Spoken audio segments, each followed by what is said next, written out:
Então, dando início ao nosso segundo vídeo. Nesse vídeo, a gente vai falar então sobre o pensamento do Adam Smith. Adam Smith, ele está na corrente dos primeiros pensadores que vão lançar a filosofia econômica ou a economia, o estudo das ciências econômicas. Basicamente, é com o Adam Smith que começa o que a gente entende por economia, né? Pelo que a gente fala hoje de estudo de economia, do que se estuda nas faculdades de economia, enfim. Né? O Adam Smith é um dos primeiros economistas que a gente tem na história. O que se entendia por economia antigamente era outra coisa, né? Quando você pensa lá, só fazer uma breve recapitulação, a palavra economia está muito ligada à administração da casa. O Aristóteles tem uma obra chamada Economia, oikos, né, significa casa em grego. Economia está relacionada à administração da casa, da família. Esse conceito ele muda totalmente o significado no decorrer da história e ele vai estar muito ligado à ideia da riqueza de determinados povos, de determinados grupos. Não à toa, a obra principal do Adam Smith, que tem ali inclusive, é a chamada A Riqueza das Nações. Né? Uma obra intitulada A Riqueza das Nações.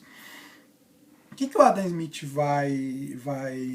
vai trabalhar nessa ideia?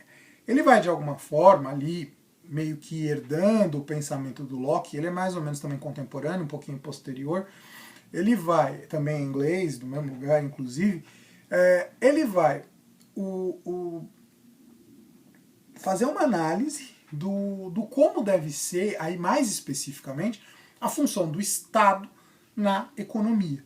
E aí ele vai defender a sua ideia básica, que é a ideia da mão invisível. Mas antes de eu chegar na ideia da mão invisível, entender um pouquinho. O Smith, ele vai seguir a ideia lá do laissez-faire, né? Espero estar pronunciando certo. Mas tem uma frase que não é do Smith, é de um pensador anterior, que agora não me vem o nome, mas que foi mestre do Smith, que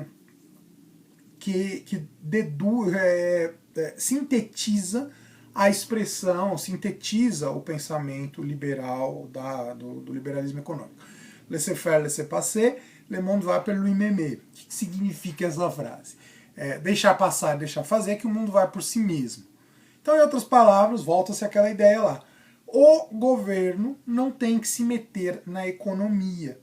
Aqui, o Smith, ele não está diretamente, embora isso vai afetar indiretamente, preocupado com as questões da desigualdade econômica.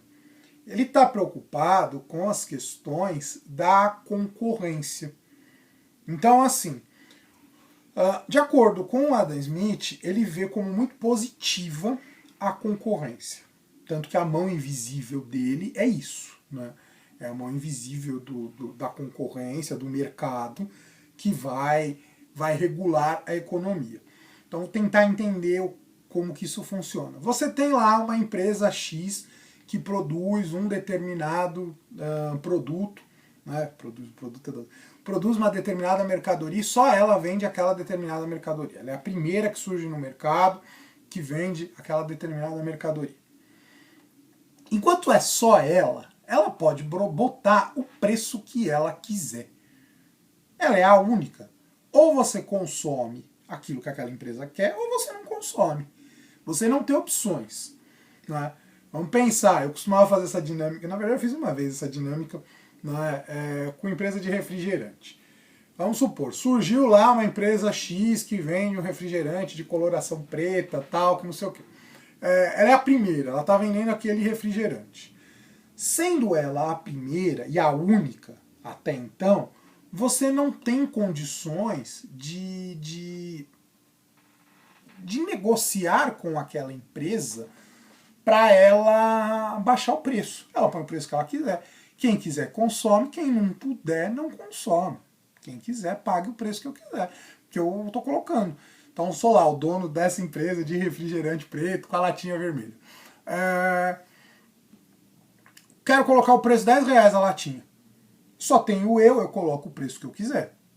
Só que, tô lá, tal, vendendo as minhas latinhas, não sei o quê, de repente surge uma outra, né?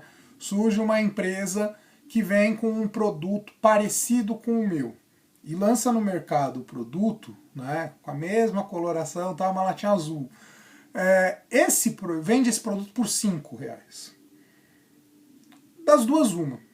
Ou eu vou ter que melhorar muito a qualidade do meu produto para valer a pena, para ter esse diferencial, para se justificar esse diferencial, ou eu vou ser obrigado a baixar meu preço. Posso até não baixar para os 5, mas vou ter que baixar para uns 7. Isso já vai diminuir meu lucro. Então, o Adam Smith ele vê a concorrência como a base do que vai regular a economia. O que vai regular a economia é a concorrência. Porque aí o que acontece? As empresas antigas, elas vão ser obrigadas, as empresas que estão há mais tempo no mercado, elas vão ser obrigadas a baixar o preço por causa da concorrência, quando começa a surgir a concorrência, e as empresas mais novas, de uma forma ou de outra, para poder ganhar mercado, elas vão precisar também lançar o produto mais baixo. A concorrência é vista como algo positivo, de acordo com o pensamento do Adam Smith. Então, quanto mais empresas estiverem concorrendo, melhor. Quanto mais empresas concorrerem, vendendo um determinado produto para o mercado, para os consumidores, melhor. A concorrência faz baixar os preços. Então é a concorrência que vai regular os preços. E não só os preços, também os salários. Né? Porque é aquilo, se eu sou um empregado muito qualificado, vou numa empresa X, né? A empresa X é a única daquele ramo que eu tenho formação. Ela quer me pagar X, eu vou ser obrigado a aceitar. Mas se surge uma outra, que de repente está produzindo o mesmo tipo de mercadoria e quer me pagar 2x, então eu posso pegar e ir lá. E aí o outro vai ser obrigado a aumentar meu salário, enfim. De acordo com o pensamento do Adam Smith, o que regula as desigualdades vai ser a questão da concorrência. Então o governo não precisaria se meter na economia, porque a livre concorrência dá conta de resolver todas as desigualdades, de resolver todas as injustiças. As empresas grandes vão ser obrigadas a baixar seu lucro conforme vão surgindo outras empresas. As empresas pequenas vão acabar crescendo porque vão ter que oferecer produtos melhores ou na mesma qualidade, enfim. Teoricamente, é essa a ideia que o Adam Smith vê, dessa forma que o Adam Smith vê a economia. Tem seus problemas essa visão. Né? O grande problema que a gente tem é a questão do monopólio. Nem sempre a empresa grande, né, isso passando para a teoria, o que a gente analisa, estudando a história, a gente percebe que, via de regra, o que aconteceu foram das empresas grandes, elas não diminuem seus preços, nem nada, elas acabam comprando muitas vezes as pequenas. Pode, muitas vezes, assim, ter uma empresa grande, surgir já uma outra tão grande quanto, ou talvez não tão grande quanto, mas que dá para fazer. Mas se você tem uma grande empresa e outras empresas pequenas surgindo, não vai ser essas empresas pequenas que vão bater na empresa grande. Né? Mas enfim, né, isso daqui é só uma análise histórica para a gente entender. Lembrando, tanto o Smith quanto o Locke estão num contexto em que eles defendem o enfraquecimento do Estado, o enfraquecimento do absolutismo. E além de tudo estão no momento da Revolução Industrial. Então a Inglaterra, os dois são ingleses, passam ali pelo momento da Revolução Industrial, o momento em que a indústria começa a se desenvolver na Inglaterra. A Inglaterra é o primeiro lugar que passa por industrialização, exatamente no século XVII, século XVIII. Então, para eles, nesse primeiro momento, eles estão vendo as coisas com um certo otimismo, com uma certa... a liberdade econômica ela é vista com um certo otimismo. Nos vídeos da semana que vem, a gente vai ver que não é bem assim que as coisas funcionaram, não. Que há uma necessidade de uma intervenção, se não propriamente uma intervenção do Estado, há uma necessidade de uma intervenção de fora do mercado, porque o mercado em si não resolve os problemas econômicos. Mas só para deixar claro, né, o que a gente entende por mercado? Mercado seria esse conjunto das empresas oferecendo produtos, contratando pessoas e tal, que de alguma forma controlam a economia. Então, e principalmente de acordo com o pensamento do Smith e até com o pensamento do Locke, são elas realmente que conduzem a economia, porque a economia não é um assunto do Estado, não é um assunto do governo. Hoje a gente ouve falar muito essa coisa, o mercado reagiu positivo, o mercado reagiu negativo. Na essência, é isso, é lógico, hoje tem bolsa de valores, tem uma série de coisas aí que eu nem vou entrar no mérito agora. Primeiro que eu não saberia explicar tão bem assim, porque eu não sou economista, e segundo porque eu não estenderia muito o vídeo também se eu tivesse que fazer uma explicação sobre isso. E nessa época essas coisas ainda nem existem. Mas basicamente, você ter as grandes empresas, ou as empresas de maneira geral, controlando a economia. É aí, óbvio, quando vem uma declaração, né, usando esse exemplo que eu falei aí, né, o mercado reagiu positivamente, o mercado não reagiu positivamente. Você tem uma declaração de um determinado governo X, uma pesquisa eleitoral que mostra que um determinado candidato X está indo bem ou está indo mal, tal. O mercado, ou seja, esse conjunto de donos de empresas e tal, pensam, bom, se talvez tal candidato, se talvez tal coisa for feita assim, assim, assim, nós vamos sair ganhando ou nós vamos sair perdendo.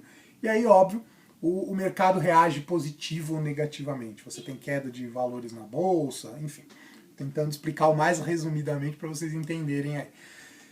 E então, ou seja, é isso, né? O mercado é isso, é essa instituição que na verdade ela não é uma coisa organizada, mas ao mesmo tempo ela tem uma organização, que é essa união das empresas, né? A reação dos empresários, dos grandes donos de empresas e tal, às questões políticas. E quando de alguma forma mexe com os interesses dela, ela, né, ele tem sua reação, enfim. E de acordo com o Locke, de acordo com o Smith, também com o Locke, né, que a gente comentava no vídeo anterior, a ideia basicamente é essa, né?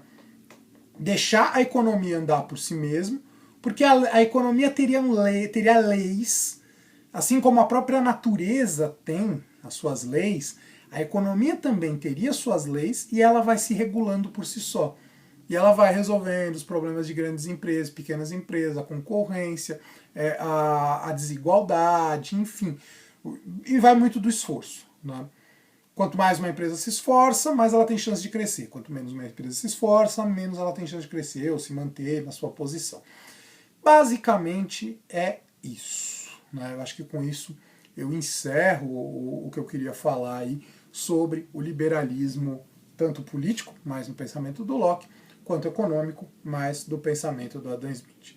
Então assim, eu encerro esse segundo vídeo.